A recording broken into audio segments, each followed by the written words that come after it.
Why should we bother studying animal behaviour?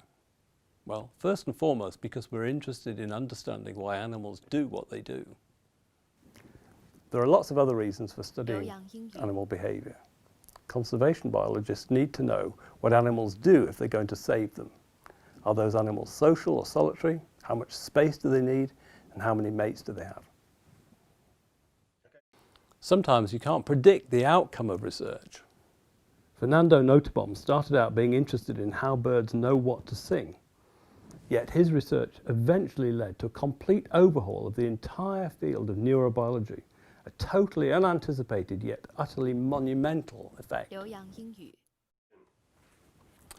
And this is the course textbook by John Alcock. The fact that this is in its 9th edition tells you how vast a field animal behaviour is. There's lots of new developments.